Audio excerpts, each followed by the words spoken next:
తెలంగాణలో ప్రధాన ప్రతిపక్షమైన బీఆర్ఎస్ ఇటీవల దూకుడు పెంచడానికి కారణం ఏమిటి? రేవంత్ రెడ్డి ప్రభుత్వ వ్యూహాత్మక తప్పిదాలే బీఆర్ఎస్ చేతిలో ఆయుధాలుగా మారాయా? ఇదే అదనుగా రేవంత్ రెడ్డి సర్కార్పై దాడికి బీఆర్ఎస్ బాస్ కేసీఆర్ వ్యూహాలు రచిస్తున్నారా?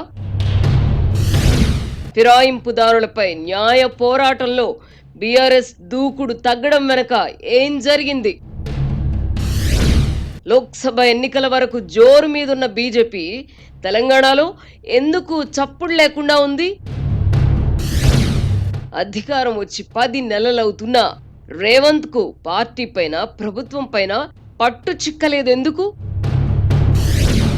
గతం నుంచి గుణపాఠం నేర్వని కాంగ్రెస్ అధిష్టానం సీఎంలను మళ్లీ ఢిల్లీ చుట్టూ తిప్పుకుంటున్నదా? గతంలో వైఎస్ రాజశేఖర్ రెడ్డికి స్వేచ్ఛ ఇచ్చినట్టు రేవంత్ రెడ్డికి ఫ్రీ హ్యాండ్ ఇస్తే వచ్చే నష్టం ఏమిటి? ముఖ్యమంత్రి స్థాయి వ్యక్తి పగలు ప్రతీకారాలు తీర్చుకోవాలనుకోవడం వాంఛనీయమా?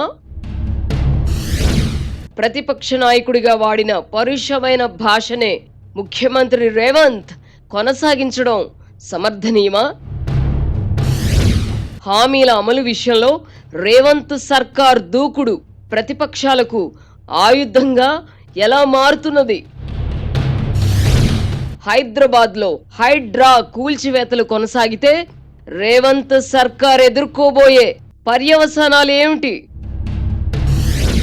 ప్రభుత్వాలు, పార్టీలు, అధికారులు కలిసి చేసిన పాపాలకు అమాయక ప్రజలను బలిపెట్టడం న్యాయమేనా? కాంగ్రెస్ సర్కార్ కూల్చివేతల ప్రభుత్వంగా అప్రతిష్టను మూటగట్టుకుంటే అందుకు రేవంత్ బాధ్యత వహిస్తారా? రేవంత్ రెడ్డి ప్రభుత్వం తక్షణం సమీక్షించుకోవాల్సిన అంశాలేమిటి? సరిదిద్దుకోవాల్సిన తప్పులేమిటి? వర్తమాన రాజకీయ పరిణామాలపై ఆర్కే మార్క్ సునిశ్చిత విశ్లేషణ.